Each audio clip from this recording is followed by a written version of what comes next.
ফিলিস্তিনকে স্বাধীন রাষ্ট্র হিসেবে স্বীকৃতি দেওয়ার পক্ষে শুরু থেকে আন্তর্জাতিক পরিমণ্ডলে নিজেদের আওয়াজ তুলে যাচ্ছে রিয়াদ ও আঙ্কারা। তবে মাঝে রিয়াদ আঙ্কারা সম্পর্কে ভাটা পড়ে। এখন আবার ভাঙা সম্পর্ক জোড়ায় মনোযোগী হয়েছেন তুরস্কের president Recep Tayyip Erdogan O Saudi Yuvraj Mohammad bin Salman. Walton Switch, stylish and elegant. গেল কয়েক বছর ধরে মুসলিম বিশ্ব ফিলিস্তিন ইস্যুর সমাধানে ব্যর্থ হয়েছে। এই ইস্যু যে দেশ সমাধান করতে পারবে সে দেশই মুসলিম বিশ্বের নেতা হয়ে উঠবে, তাতে কোনো সন্দেহ নেই। তাই ফিলিস্তিন নিয়ে সৌদি আরব ও তুরস্কের আগ্রহের কমতি নেই।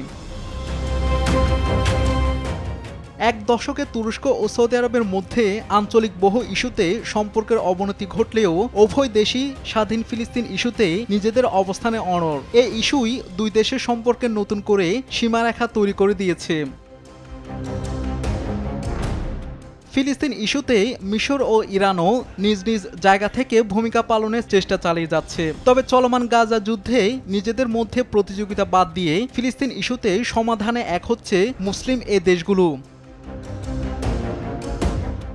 তুরস্কের জনগণের সমর্থন আদায়ে এরদোয়ান নিজেকে ফিলিস্তিন ও জেরুজালেমের ইসলামিক স্থাপনার রক্ষক হিসেবে উপস্থাপন করে যাচ্ছেন। এজন্য পশ্চিমা বিরোধী অবস্থান নিয়ে ফিলিস্তিনের যোদ্ধাদের সহায়তা দিয়ে যাচ্ছেন তিনি।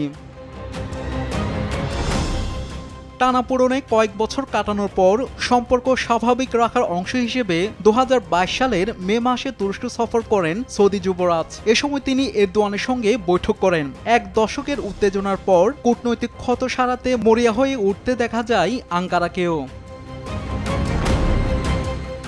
এরপর সৌদি বাদশাহ সালমানের আমন্ত্রণে সৌদি আরব সফরের পর এরদোয়ান বলেছিলেন, আঙ্কারা ও রিয়াদ একটি নতুন যুগের সূচনা করতে সব ধরনের রাজনৈতিক, সামরিক এবং অর্থনৈতিক সম্পর্ক বাড়ানোর চেষ্টা করছে।